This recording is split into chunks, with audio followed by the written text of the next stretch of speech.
Subscribe कीजिए हमारे channel को और बेल आइकन को दबाइए हमारी लेटेस्ट वीडियो सबसे पहले देखने के लिए। प्रेम से कहिए श्री राधे। जय श्री बिहारी जी की। आज मन में बड़ी प्रसन्नता थी तो सोचा क्यों ना आपको एक अद्भुत प्रसंग ठाकुर जी का सुनाया जाए, जो प्रसंग आपको भी आनंद दे।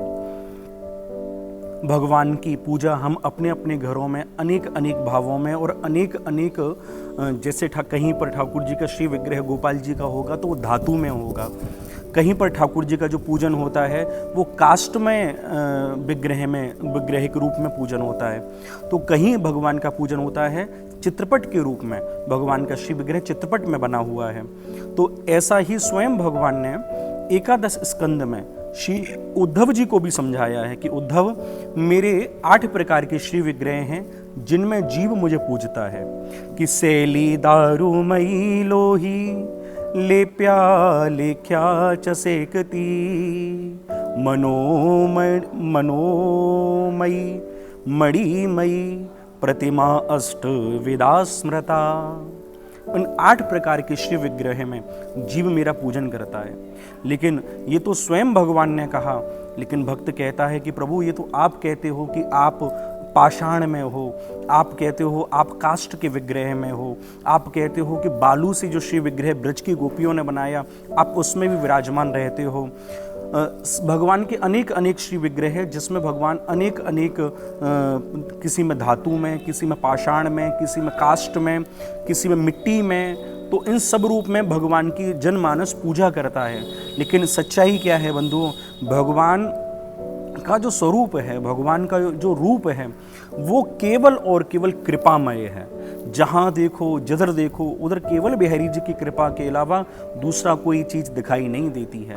तभी तो संतों ने कहा है कि सकल अंग पद विमुख एक मुख नाम की ओट लई है तुलसी ही परतीत एक प्रभु मूर्ति कृपामयी है। भगवान का श्री विग्रह किसका बना हुआ है? तो कहा भक्त ने कि भैया भगवान का श्री विग्रह किसी धातु का, किसी पाषाण का, किसी काष्ठ का नहीं बना हुआ। ठाकुर जी का श्री विग्रह तो केवल और केवल कृपामय है। कृपा के अलावा ठाकुर जी के श्री विग्रह में दूसरी कोई चीज है ही नहीं है। अब वो हम दर्शन करें कि वास्तविकता में भगवान का वह श्री विग्रह कृपामय है या नहीं है। तो देखिए, सबसे पहले भगवान के नेत्रों की कृपा हम देखें, भगवान के नेत्रों की कृपा देखें। तुलसीदास जी रामचरितमानस में लिखते हैं कि देखी राम सकल कपि सेना चित ही कृपा कर राजीव नैना। देखई राम सकल कपि सेना। जब कपि यानी श्री हनुमान जी की उस वानर सेना को जब श्री भगवान ने, राम ने अपनी नैनों से देखा तो चित ही कृपा कर राजीव नैना, भगवान ने अपने नैनों से उन सब के ऊपर कृपा कर डाली। सबको नैनों से कृपा करके सबका उत्साह वर्धन किया। जो हताश हो चुके थे, जिनकी आशाएं टूट चुकी थी, तो भगवान ने अपनी नैनों से कृपा करी। अरे आप श्री धाम वृंदावन में जब आते हो तो श्री बांके बिहारी जी का भी दर्शन करते हो, तो आप जब उन बांके बिहारी जी का दर्शन करते हो तो आपने भी देखा होगा कि बिहारी जी का चाहे आपको चरण दिखाई दें या ना दें, उनके हाथ दिखाई दें या ना दें, उनके मुख, उनका नासिका, उनका मुख दिखाई दे या ना दे, लेकिन श्री बिहारी जी के आपको नैन दिखाई देते हैं। तो भक्त कहते हैं कि मोहन नैना आपके है नौका के आकार, जो जन इनमें बस गए सो है गए भव से पार। तो ठाकुर जी के जो नैन हैं, श्री बिहारी जी के जो नैन हैं वो नौका के आकार के हैं, जो उन नैनों में बस जाता है। क्योंकि हमारी इन नैनों में उतनी सामर्थ्य कहाँ कि हम बिहारी जी को नैनों में बैठाएं। तो भक्त ठाकुर जी से आग्रह करता है कि हे प्यारे, अपने इन नौका रूपी नैनों में हमें भी बैठाकर हमें भी इस भवसागर से पार कर दो। तो ये भगवान के नैनों की कृपा है। नैन के बाद आती है वाणी। भगवान की वाणी की कृपा देखो कि बोले बचनो भक्त भय भंजनो। भगवान की वाणी जब जब आई, गीता के रूप में आई, तो श्री अर्जुन के मन में जितनी भी चिंताएं व्याप्त थीं, सारी चिंताएं मिट गईं। अर्जुन के मन में जितनी भी चिंताएं थीं, सारी चिंता मिट गईं जब अर्जुन के सामने भगवान ने गीता सुनाई है।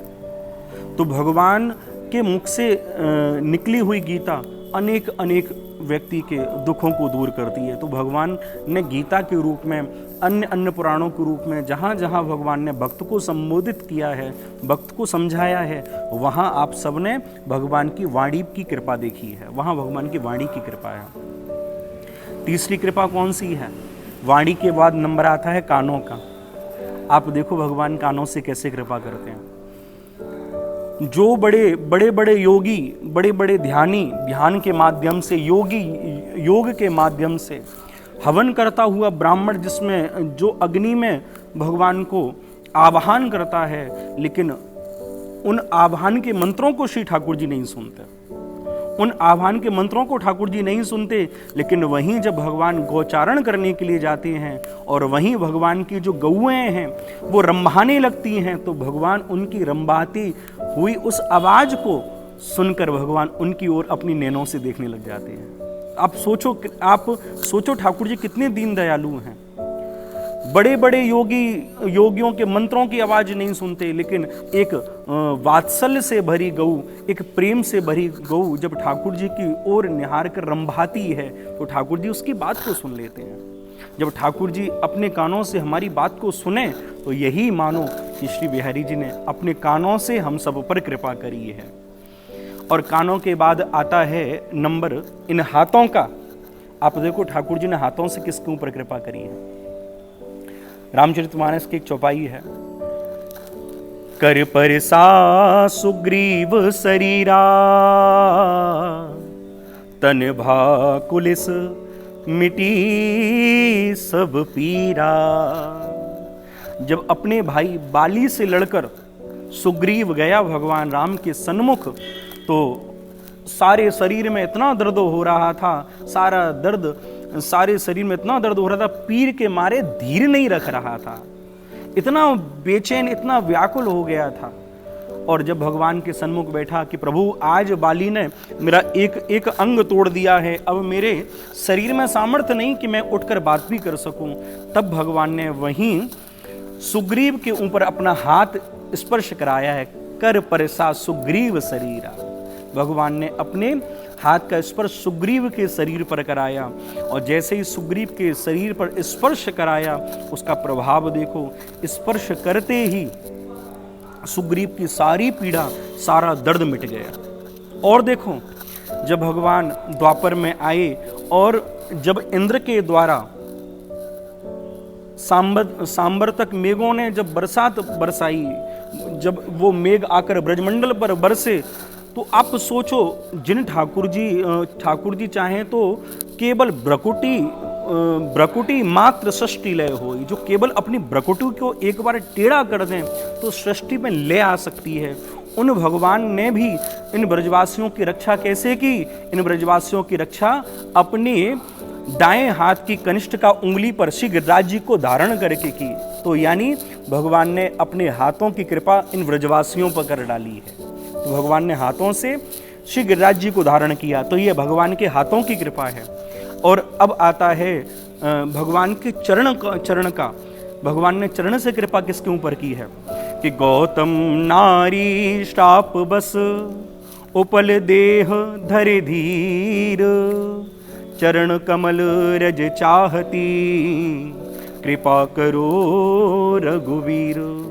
जब श्री भगवान उस वन में भ्रमण करने लगे और वहीं गौतम नारी को देखा जो एक पर्वत के आकार में थी, जिसने पर्वत का रूप धारण कर रखा था, जो पाषाण रूप में थी, कहा कि प्रभु ये आपके चरणों के अधीन हैं, यदि आप अपने चरणों से इनके ऊपर कृपा कर दो तो ये पुनः मानव देह प्राप्त कर लें। तब भगवान ने सोचा कि ये ब्राह्मण देहधारी, मैं क्षत्रिय कुल में जन्म लिया हुआ, मैं कैसे अपने चरणों को इनके ऊपर रखूं। तो भगवान ने केवल अपने चरणों को उस समय उठाया। उसी समय पवन देव ने भगवान के चरणों पर लगी हुई रज उस रज का स्पर्श जब उस पर्वत से कराया, गौतम नारी से कराया, तो वह गौतम नारी अहिल्या तुरंत वही स्त्री रूप में प्रकट हो गई और भगवान के चरणों में बंधन करने लगी। तो ये भगवान के चरणों की कृपा। चाहे भगवान को कोई किसी रूप में देख ले, कोई भगवान को धातु रूप में देखे, कोई काष्ठ रूप में देखे, कोई पाषाण रूप में देखे, कोई चित्रपट रूप में देखे, लेकिन भैया बंधुओं, ये बात याद रखना, एक भक्त तो केवल और केवल भगवान को कृपा रूप में ही देखता है, क्योंकि श्री बिहारी जी सदैव कृपा के ही स्वरूप हैं, उनका कोई दूसरा रूप नहीं है। ठाकुर जी तो कृपा के स्वरूप हैं। ये भाव मन में आया, सोचा कि आप लोगों को सुनाऊं और इसी भाव को आप सबके मध्य रखा। यदि ये भाव आपको अति प्रिय लगे तो कमेंट करके जरूर बताइएगा ये आपको कैसा लगा। प्रेम से कहिए श्री राधे, जय श्री बिहारी जी की।